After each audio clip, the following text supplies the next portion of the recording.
Shiv Sena UBT Rajya Sabha सांसद संजय राउत के निर्देश पर पश्चिमी उत्तर प्रदेश के प्रभारी धर्मेंद्र तोमर ने मुरादाबाद का दौरा किया। उन्होंने मुरादाबाद के जिला प्रमुख वीरेंद्र अरोड़ा और उनकी टीम के साथ नगीना के पूर्व सांसद गिरीश चंद के बुद्धि विहार स्थित आवास पर पहुंचकर पूर्व सांसद गिरीश चंद को शॉल और बुके भेंट कर सम्मानित किया। इस दौरान यूपी प्रभारी धर्मेंद्र तोमर और जिला प्रमुख वीरेंद्र अरोड़ा ने कहा, गृह मंत्री अमित शाह द्वारा बाबा साहब डॉक्टर भीमराव अम्बेडकर पर की गई अशोभनीय टिप्पणियां पूरे देश का अपमान है। इस टिप्पणी का जवाब देने के लिए पूर्व सांसद गिरीश चंद ने जो साहसिक कदम उठाया है उसे शिवसेना यूबीटी का समर्थन प्राप्त है। सांसद संजय राउत के निर्देश पर गिरीश चंद को मुंबई बुलाकर शिवसेना प्रमुख उद्धव ठाकरे द्वारा सम्मानित करने का निर्णय लिया गया है। धर्मेंद्र तोमर ने कहा कि सत्ता के घमंड में की गई ऐसी टिप्पणी देश की गरिमा के खिलाफ है। शिवसेना हर उस व्यक्ति के साथ है जो बाबा साहब के सम्मान की रक्षा के लिए लड़ रहा है। वहीं वीरेंद्र अरोड़ा ने आश्वासन दिया कि बाबा साहब के सम्मान में चल रही लड़ाई में शिवसेना गिरीश चंद के साथ खड़ी है। शिवसेना के माननीय सांसद संजय राउत जी द्वारा मुझे यहाँ भेजा गया है।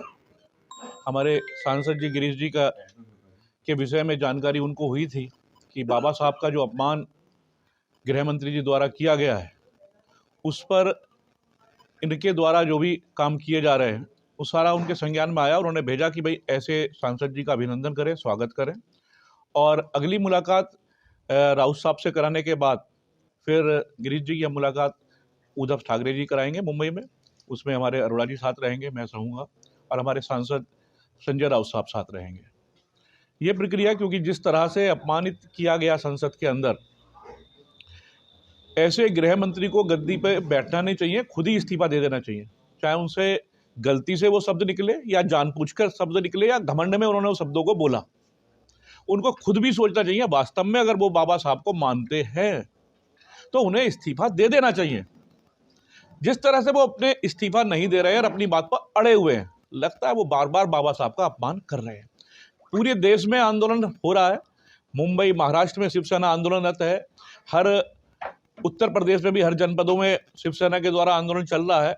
लेकिन उसके बाद भी भाजपा पदाधिकारियों की प्रतिक्रिया कि कांग्रेस ने बाबा साहब के साथ ये किया वो किया, अरे हम उसको नहीं दे, उन्होंने किया तो आज वो सत्ता से बाहर है। आप सत्ता में हो, आप सत्ता में रह के अपमान करोगे तो आपको भी सत्ता से दूर करने में देरी नहीं लगेगी।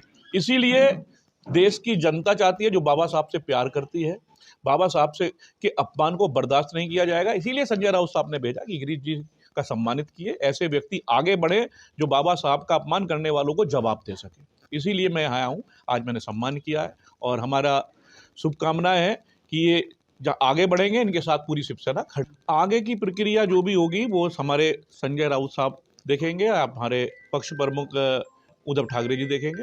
क्योंकि जो मुझे संदेश दिया कि स्वागत अभिनंदन करना है, वो मैंने स्वागत अभिनंदन इनका किया है और इनकी हर बात के साथ हम खड़े हैं, कंधे से कंधा मिलाकर इनके साथ पूरी शिवसेना खड़ी है।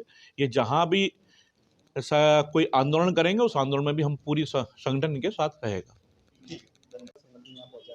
मैं शिवसेना के इस प्रतिनिधि मंडल को, जो पश्चिम उत्तर प्रदेश के प्रभारी भाई धर्मेंद्र तोमर जी के नेतृत्व में और इस मंडल में शिवसेना को बड़े लंबे समय से मजबूती देने वाले भाई वीरेंद्र अरोड़ा जी, भाई कमल सिंह जी और उनकी टीम का मैं धन्यवाद करता हूं कि आपने मुझे परम पूज्य बाबा साहब अम्बेडकर साहब के अपमान जो देश के गृह मंत्री श्री अमित शाह जी ने जो किया है, मैंने उनका विरोध किया और विरोध में आज ये मेरा सहयोग करने के लिए कि अगर आप अमित शाह जी के और बाबा साहब का जो अपमान अमित शाह साहब ने किया है उसका विरोध आप कहीं की लड़ाई जहाँ भी लड़ेंगे हम उस लड़ाई में आपके साथ रहेंगे। तो मैं अपनी तरफ से भाई धर्मेंद्र तोमर जी जो पश्चिम उत्तर प्रदेश के प्रभारी हैं उनका और भाई वीरेंद्र अरोड़ा साहब का, भाई कमल जी का और उनकी पूरी टीम का, शिवसेना टीम का मैं अपने दिल के गहराई से उनको धन्यवाद देता हूं कि आपने मेरा सहयोग करने की बात कही है। और मैं भी बाबा साहब के अपमान के लिए चाहे मुझे कुछ भी करना पड़े, मैं इस लड़ाई को ज़मीन से लेकर अगर मुझे दिल्ली तक भी इस लड़ाई को लड़ना पड़ेगा तो मैं लड़कर इसे न्याय दिलाने का और इसको अमित शाह जी को अपनी बात को वापस कराने का हम लोग पूरा प्रयास करेंगे। उन्हें समाज से माफ़ी मांगनी चाहिए, बाबा साहब के अन्याय से माफ़ी मांगनी चाहिए और अपना इस्तीफा देना चाहिए। इस मांग को हम, इस लड़ाई को हम जारी रखने का काम करेंगे। इस अवसर पर गिरीश चंद ने शिवसेना और शिव सैनिकों का आभार व्यक्त करते हुए कहा कि वे इस लड़ाई में शिवसेना के साथ कंधे से कंधे मिलाकर खड़े हैं। कार्यक्रम में मुरादाबाद और मेरठ से बड़ी संख्या में शिव सैनिक मौजूद रहे। कमल राव, सरदार इंद्रजीत सिंह, मुदित उपाध्याय, शिबू पांडे, अरुण ठाकुर और अन्य कार्यकर्ता मौजूद रहे।